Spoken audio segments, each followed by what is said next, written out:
రేవంత్ అన్న, నేను పాలకుడిని కాదు సేవకుడినని ముఖ్యమంత్రిగా ప్రమాణ స్వీకారం చేసినాడే చెప్పినవు. చెప్పిన దానికన్నా గొప్పగా చేస్తున్నావు. నీ రాజీ లేని పోరాటం ఆరాటం రాజకీయాలు చేసేటోళ్ళకు అర్థం కాదేమో. మాలో నుండి మా కోసం ఎదిగి ఆడ నిలబడ్డావు. మాకర్థమైంది నీకోసం నీ వాళ్ళ కోసం నువ్వు కొట్లాడింది ఎన్నడు. ఎప్పుడు ఈ నేల కోసమే మా కోసమే కదా.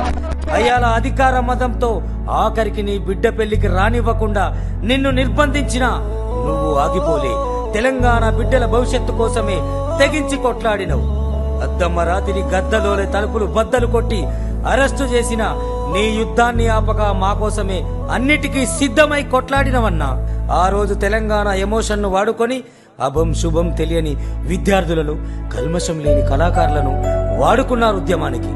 అందరి పోరాటాలతో త్యాగాలతో మన తెలంగాణ ఏర్పడ్డాక మొత్తం నేలను మన సంపదను తన కుటుంబానికే కట్టబెట్టి ఖజానా కొల్లగొట్టాడు. ఇప్పుడు ఒక్కడిగా నిలబడి వాళ్ళ కుట్రలు కుతంత్రాలు తట్టుకొని వేధింపులు సాధింపులు దాటుకొని ఇవాళ తొడగొట్టి పడగొట్టినవు కదా. అందుకే ఇప్పుడు జంతువులు పక్షులు ప్రకృతిని కూడా వాడుకొని నిన్ను ముందుకు పోనీయకుండా కాళ్ళకడ్డం పడుతున్నారు. నువ్వు మా కోసం మేలు చేస్తే వాళ్ళ పార్టీ ఆఫీసు మొత్తం ఖాళీ చేయాల్సి వస్తుందనే భయం వాళ్ళది. నువ్వేం రందివడకు రేవంతన్నా, నీ తండ్లాట 10 ఏళ్లుగా కండ్ల చూసినోళ్ళం.